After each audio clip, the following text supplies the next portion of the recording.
Welcome to the Drapery. Dr. Chris Baker. Chilling here, looking at Gwyned's sealed build, and I'm going to do a little segment here called, In with the Deck Doctor here. Normally focusing my doctor efforts in the sports chiropractic medicine world, but now I've been called in to fix this deck. He's not liking it, so let's look at the good things about his build here, and then we'll go over some changes in what I would play. It looks like he's playing a blue-white deck, typically a Flyers deck, so let's look at the good things we got going. We got this card's really sweet flyer.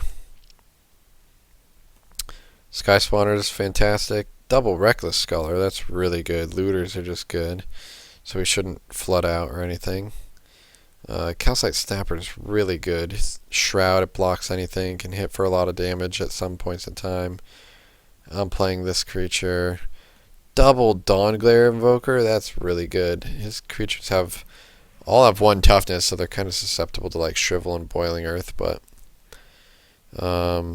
Cartographer is good. Skyrune Drake is good. Pathfinder is just a pretty big beater, even though he doesn't have any ways to, activate it. I guess he's got Seer's Lantern here in the spell category.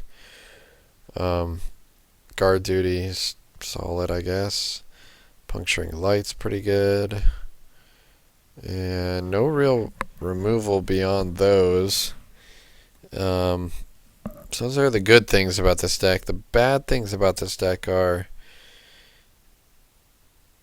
it's trying to win. Dawnglare Invoker is the best card by a mile. Reckless Sculler and Sky Spawners are pretty close after that. But they're just small creatures, and if they get killed, I don't know what this deck's trying to do. Lone Missionary is pretty bad. This card could be good. It costs 2 mana and then 4 to level up, so 6 mana for a 2/6 Vigilance. That's like not the worst, just because it can block so well, and you can play it on turn 2 and then turn 4, which he doesn't have that many 4-drops. And if they don't kill it right away, it could eventually turn into like a 3/10 Vigilance, which is really hard to attack through. So I don't hate that guy, he's just kind of medium. But these cards are bad. Pillarful Docks is bad. Eland Umbra +0/+4 Totem Armor card's awful. Anticipate's okay, but not really sure what this deck's trying to do. Treasure Hunt's okay. Whiplash Trap, they have to play 2 creatures, otherwise it costs 5 mana to bounce 2 guys, which is again okay. But this creature is this build is lacking like hard removal and just like more like must deal with threats. It's just got too many filler cards. So let's look what he left in the sideboard and see if anything jumps out at us. Well, immediately this jumps out to me. This is sealed. Eldrazi Devastator is king of sealed. I actually think it's incredibly playable, and I will try to play it. It just wins the game on its own so much. 6-Whiter Net, Hedron Rover. Hedron Rover is actually pretty good. It's like Valakut Predator for 4 mana, which is fine. You just gotta play aggressive. Play a deck that wants to attack. Let's see. Let's look at his other blue and white cards in the sideboard here. Well, first off, he's got a Banisher in the sideboard. That card's too good. This card's decent, but if he wants to be attacking. Sheer Discovery is quite good, but doesn't have that many creatures. Doesn't have any support cards for this. No, not that many allies. For 0314, bad 2/2, and yeah. Okay, so looking at his black, Heartsaber Mosquito is really good. Not the best beyond that. It's red. Any removal. Playtest board's good. Hard to block that guy. Nothing else really notable.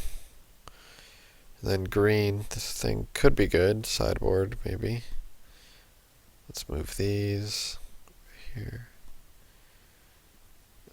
Path Warden's really good because it's huge. Relic Kush, that's good sideboard. That's good sideboard. 1/5 reach, it's fine if we're trying to get to the late game with like a Devastator. 3 mana, 2/3, Landfall gain Vigilance, that's fine. Spider's great. Lifespan Druid's great. Gnarlid's okay. Allies, 2/2's okay, and this card's really bad. So yeah, so if we're trying to play a control deck, I don't think we want this. I think all of these cards have their merit. And if we just rework his mana, we can come up with something more playable. So the deck that I came up with is right here. So it's basically blue, green, splash, white. And we're trying to make this the best late game deck that his pool can offer. So we're trying to play 18 lands for sure. The only fixing he has is Lifespring Druid. Seer's Lantern, again, because it helps you scry and find the right cards. So does Reckless Scholar. So the extra lands are welcome. Every card either has evasion, this guy spawner, Skyrune Drake, or fits the curve, like these little 2/2s. That can sometimes get bigger. This can get bigger because we have this thing's another ally. These are not allies. They should be. But this guy's just good curve filler. And the white splash is to slow them down. Guard duties. Almost pacifism against an aggro deck. And Puncturing Light is pretty good. And the Double Dongle Invoker are still like just win cons. They're just going to win the game on their own.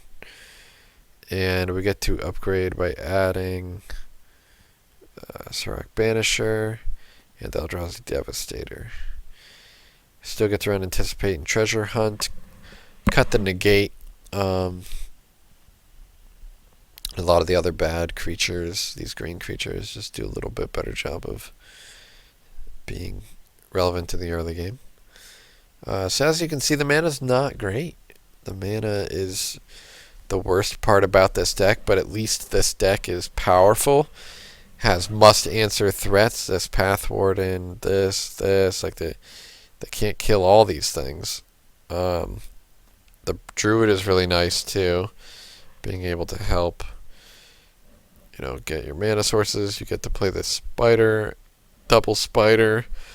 So you have some flyers of your own, but you also have some reach guys, so it makes it harder for their flyers to be relevant. So yeah. If you look here, I cut these 2 blue cards. I cut Pillared Field Ox. Core Cartographer, because we're just kind of splashing the white now. The 3/1, the 1/3, the 2/1. See, the more you look at these cards together, these are all just junk. Elendrembra.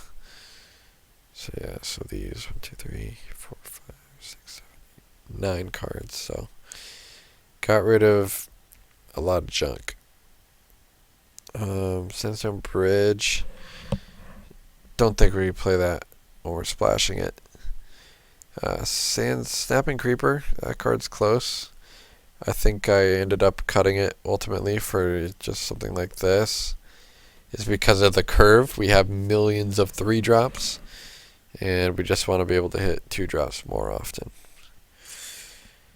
So yeah, I haven't talked to Gwyned yet, but before I post this video, I'm going to make sure I have his consent to do a deck doctor on it, and I'll probably wait to post this one till he's got at least all 5 matches done for the week, if he does allow me to.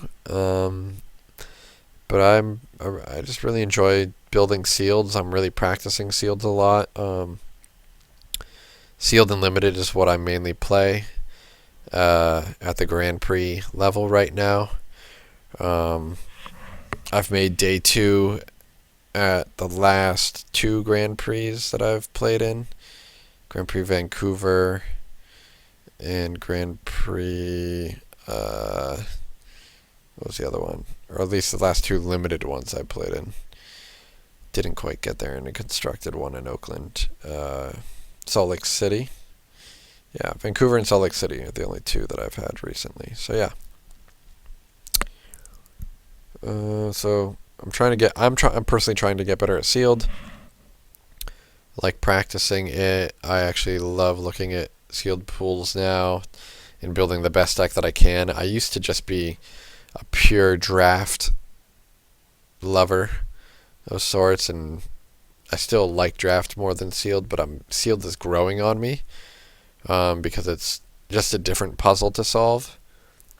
And I can see where when I was a bit of a rookie at sealed back, like when I started playing competitively in limited again back in about 2006 with maybe like Lorwyn block, Times Power block around that time.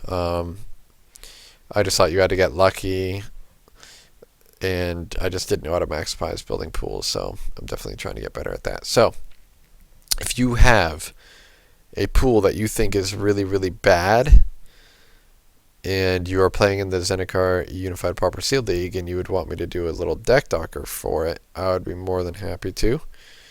Just send me a tweet at Dr. Chris Baker DC or an email at thedraftbrewery@gmail.com, and I'd be happy to take a look at it. Sweet. So thanks for watching, and good luck in the rest of your matches if you're playing, which I assume you are.